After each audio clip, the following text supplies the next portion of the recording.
Tetsuya challenged Mordygan. All right, interesting. So Tetsuya is going to be an interesting one today. Haven't seen a ton of fighting, at least from me. So really interested to see what he brings to the table. Looks like a pretty small round shield, a little bit bigger than a buckler and sword. Mordygan made the interesting choice of bringing a mace today. It looks like he's going to be fighting mace all day. I'm kind of excited about that. Me too. A fan of the bonker myself. I would say that Mordygan is likely the most experienced fighter on the list, other than Duke Barton.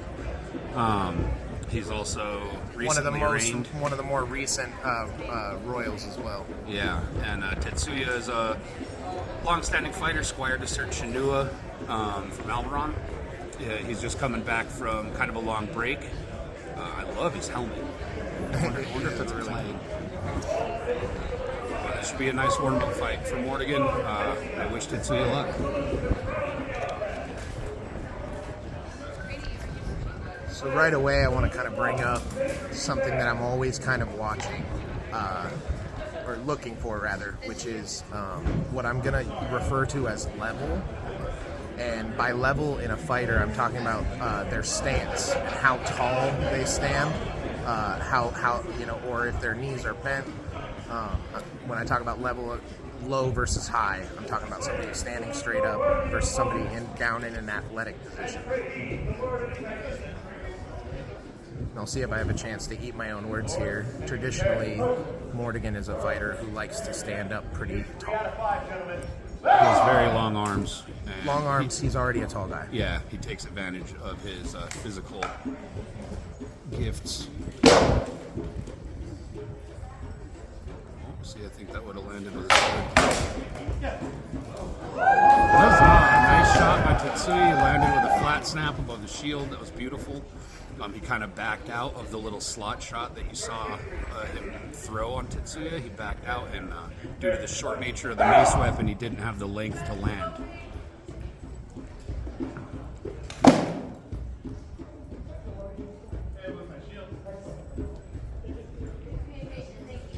Good communication. That's something that this kingdom in particular has been working to improve. Tetsuya asked to clarify if he had struck Mordygan in the knee, because as most of you know, we're not allowed to aim for the knee or below. Excellent point, Torsten. Yeah. Oh, nice wrap to the head. He's going to have to watch getting in close with Mordygan like that. His arms are extremely explosive. You can get right behind your defense and land that wrap. Yeah, the wrists to the hands and the knees down are out of bounds. And the hands. Some nice head movement. That is another thing to note. Great. Ooh, he faked a little low with his hips. If you saw that, that was a hip fake. A lot of shoulder as well. Yeah. So he kind of indicated he was going to shoot low, which brought Tetsuya's guard low, and then he struck him high.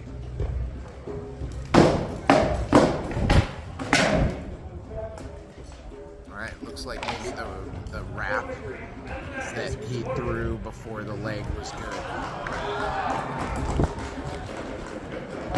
And moving into this fight here, we're seeing that, in a lot of ways, Mordygan is basically giving up C range due to his tool choice. Right? He's basically have a great advantage in A range. He's basically said, I'm not going to fight you if you're far away. My shield's big enough that I can stand where I need to stand, and once you decide to get close enough, I'm going to hit you with this. And you can see kind of those are thumb leader inside shots, right? He's rolling, he's hitting. What got him there. I don't know if the camera will be able to pick this up very well, but those aren't shots like this across the knuckle. He's rolling this way. It would be a totally flat shot with a sword, but the mace has omnidirectional striking, so he can roll in this way with his hands close to his body, and you can see he can work inside very easily.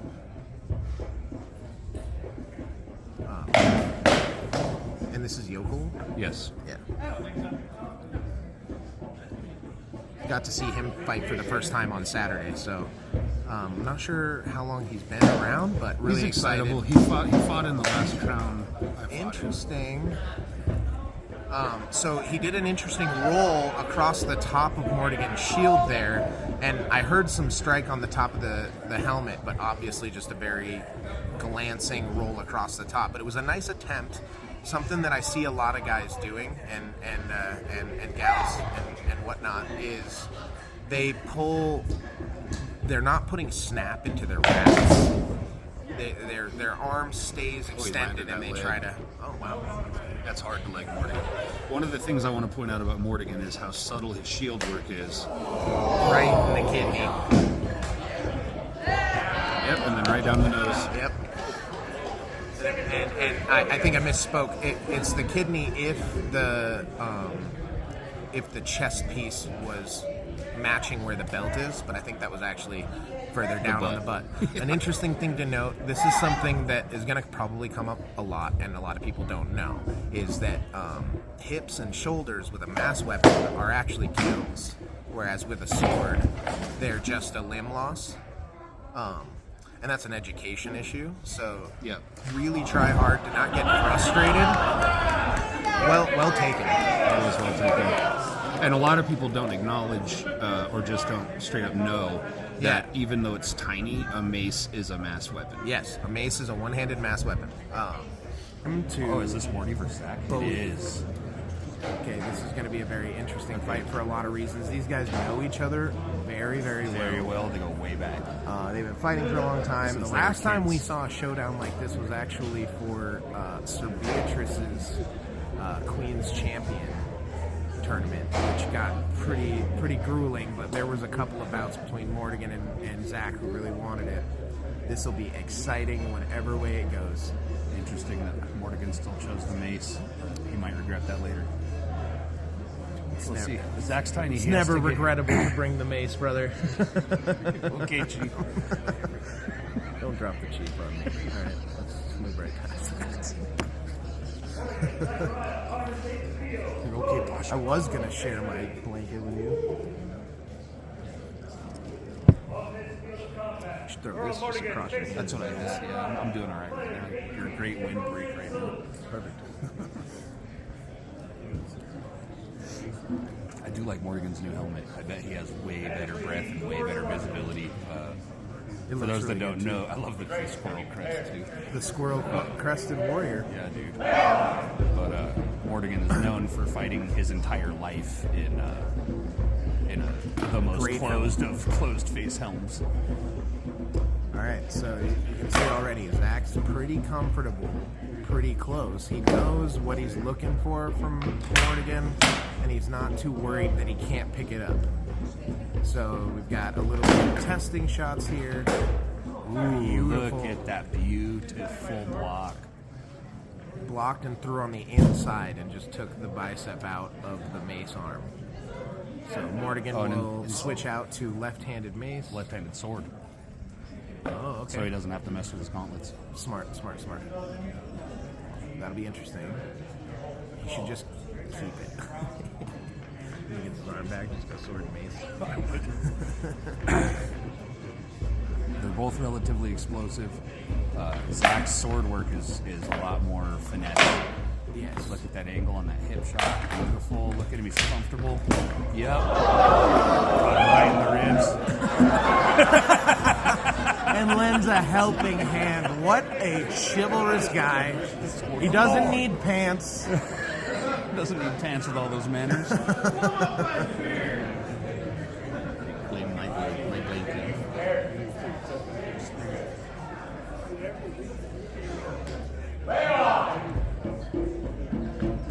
You can see the hunger on Mordygan now. He wants to give him a thump. Yep. He wants to get one.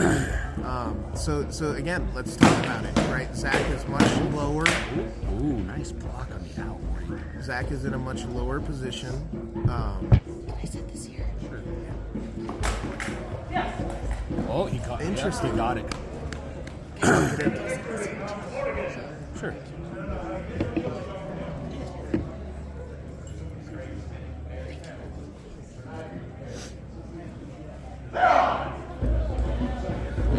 Mordygan likes to use his angle advantage, but Zach is traditionally one of the shorter fighters, at least around these parts, and so he's no stranger to dealing with death from above. Yeah, and he has great dexterity saves. So it doesn't really give Mordygan a lot of advantage being that tall. He's got good explosive power. Those blacksmith strikes, those little hammer blows, they're almost like a slot on a 45. So he can just he wants to just walk in, get close enough. Look at how fast his shield is. Beautiful pull across. You saw that he fell for the classic blunder and still got the pick lock. That offside from Zachariah is something that you usually should be looking for, though. Yeah. There it was. So again, I want to talk about level. Because Zachariah spends so much time low, those rare times when he does stand up, you're not ready for his wrap to come all the way around And he to the will back. jump. I don't think either of his feet were on the ground when that landed. He'll explode upward. Come above your defense and land a shot from above, which you never expect from him. It behooves him to kind of get you thinking that he's a little smaller than he even is. But it also lets him generate power for those really pretty shots we were talking about. And again, we're seeing the same. Mordygan wants that arm. Ooh, incidental block. Good, good. Really good back and forth shoulder movement from Zachariah. Ooh, that keeps throwing that overhand right thrust. It hasn't landed yet, but it is pretty. Look at how relaxed Zach is on his feet, right? As he moves, they just kind of, each one is placed and relaxed. You can see that Mordygan is a little more frenetic when he moves his feet, when he wants to reposition. Oh, he just bonked him, came right through. Gave him the old whack. with the tip heavy nature of the mace, you don't need to chamber or generate as much force usually, and especially when you're a guy like Mordygan who is a blacksmith and is incredibly strong, you can just kind of land it with no telegraphing, very little wind up, and you can tell that caught Zach off guard. Oh, there's the finesse I was talking about. And the thing there is Mordygan didn't move. He was comfortable. Yep. He knew that he could block it, and so he got flat on his feet. He got sedentary, and he let Zachariah throw an uncontested combo. And we saw the result. Well, let's see what Vogren can do against his grace. I'm interested to see, is he playing an axe? Oh, okay. He's fighting offhand Thunderhead.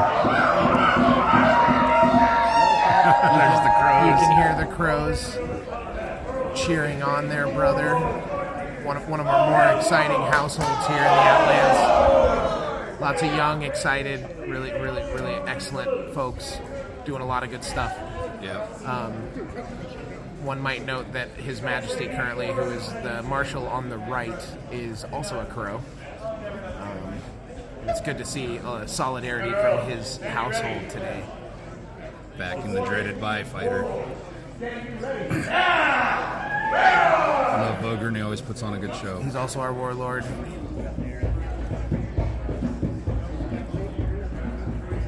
I'm just continuing to love the mace. I love the squirrel. Ooh, he almost got that overhand right. Well, and that's one of the things that prodding Mordygan is range. allowed to do is he can kind of lean. He's got about 1.5 feet of space to play with, leaning forward versus leaning back. Oh, yeah, came with that return, punished him for coming in like that. Just a nice 1-inch punch right down the middle. Yep, Vogren's playing at good angles, but it's opening up his center slot, which is deadly against Mordygan. Oh, nice little fake sidestep, and That was my own mace.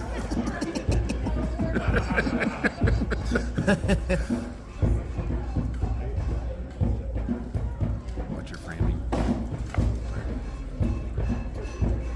Oh, I like the little extra thruster he has on the top of his axe. Yep.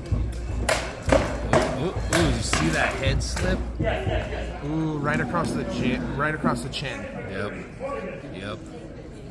Oh, that was a great tempo. Came in a little tick, tick, tick, pow. We're gonna have to write a song about Mordygan if he wins with a mace. Yeah. I'm gonna tell him it doesn't count because he used his left-hand sword that one time. You're just contrarian, though. Only when it's funny. So this is an excellent example of what I was talking about. Mordygan will, if you're not going to engage and really fight him, he'll step back and stop using any energy. He's got the patience. He's not trying to prove anything to you.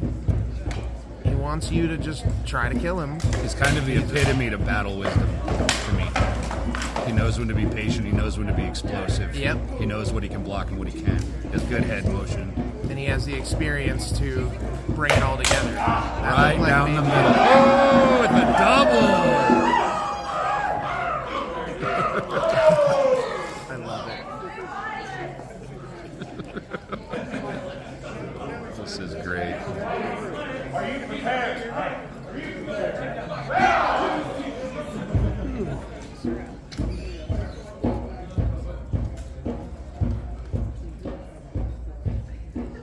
This is another interesting thing to note.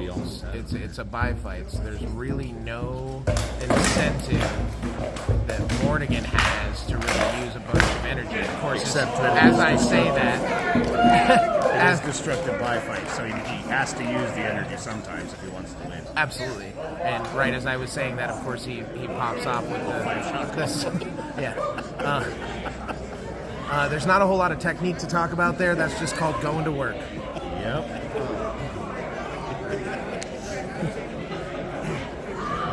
Which, if that's your thing, mace may be the weapon for you. Yeah. If you tend to like to go to work, maybe check out a bludgeoning implement such as this. Rolleaf, Felix, Hawk, and Mordygan. Oh, he's bringing the body. We're going to find out whether or not Rolleaf stays in this round. Who's he up against? Mordygan. Thank you. Rolleaf versus Mordygan. This will be a very interesting fight. Yep, they fought each other a lot. They're also good friends, former roommates. They've talked a lot of fighting. They've fought each other a bunch. Lived in the same barony for years. This will be a good fight. What was that timestamp? McBain? What was that timestamp? Sorry. Just taking it on. 1:15. Thank you.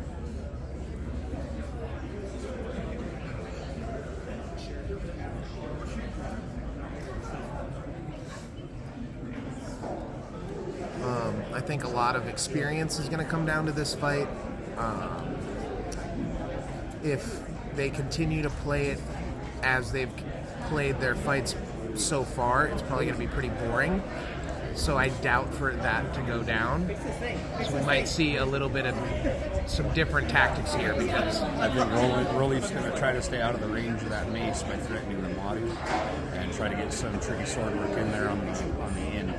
well, and then but that gives Mordygan all day to just stand there and block.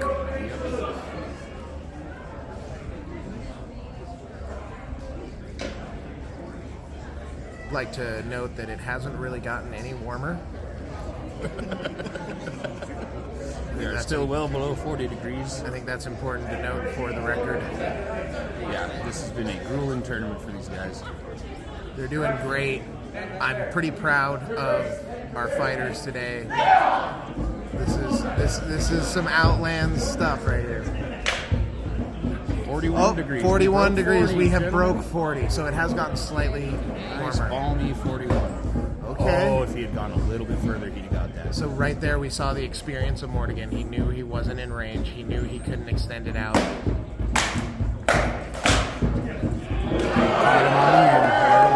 Kept working on the move. I love that. They were Mordygan.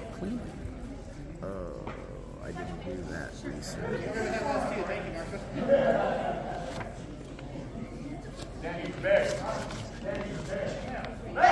No, Zach. Mordygan's not the type to make the same mistake twice and see how he adjusts his end. No, he is not Well, he was clean. ready for that offside too. He took a loss to Zachariah. They look like halved. Yep.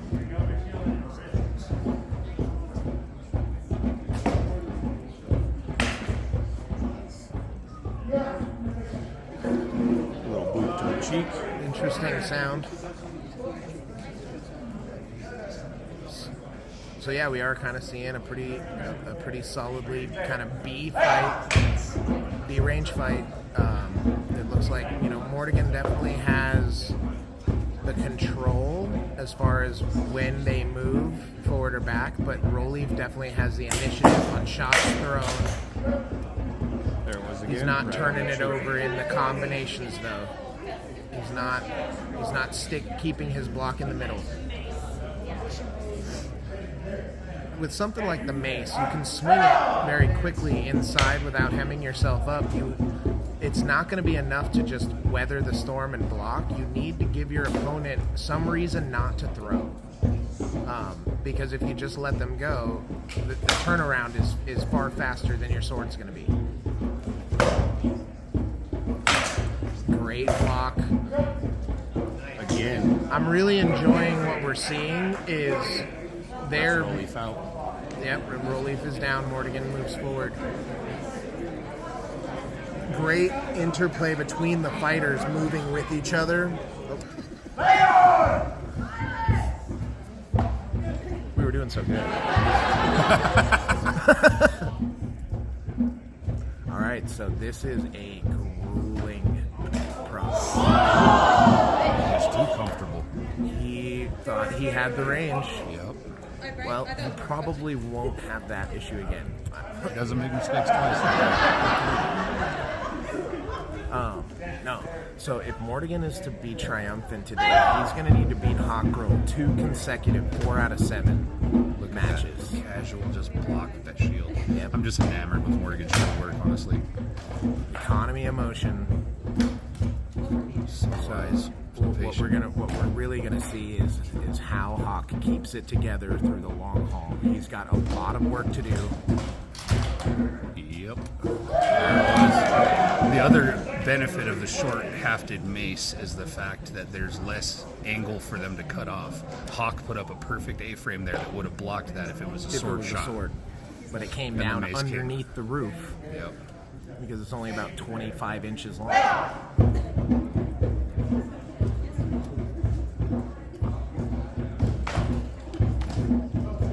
Oh, he doesn't even want the buckler. He's like, give it to No, me. he's saying fight. Let's fight. Fight me. Do it. Retain your advantage. Oh, look at his slick little Get him. leg evasion there. You're good. There it was. Almost. That was a good example Almost let of- Mordygan come in on that. Yeah, that was a good example of how hard it is to land that leg shot with the Madu. Like Hawk's good at it, Boleslav's good at it, but it is hard to get it to stick. Any kind of movement with the leg will cause that to glance off. The ranging is weird because a lot of times you can't tell where the pants end and the leg armor is. Hawk's found some success reaching for that left block with shield the arm, gauntlet. so we're going to see a little bit more of that 1-2. Good death! Huzzah! All right. 2-1. Now we're seeing some of the disadvantages to the cool style that Mordygan brings to bear. His defense is very tight, and he doesn't use a lot of energy, but he is standing up straight, and so he can't move with the same ability Hawk can. Get out. Yep, there's so much power in that mace. He's just flailing that Madu out of the way. Yep. But Hawk is staying centered. Beautiful. I don't know if you could see that. That is through 3 Mordygan. wins, dude. Hawk threw he got the offside block with the Madu so quickly. All right, I believe we stand, what? 3 wins to Hawk. Yep, 3 wins to Hawk, 1 win to Mordygan. Oh, I guess we missed one. It was 3-1.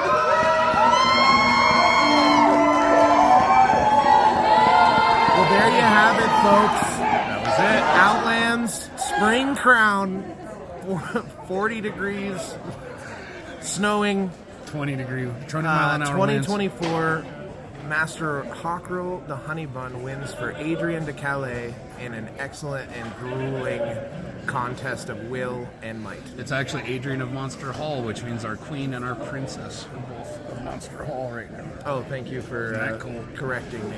You know I love to do it. Yep, I do. So, I don't know that there's... Do we need a recap? Are we on that tip? I don't think so. I think we can do that in post. Absolutely.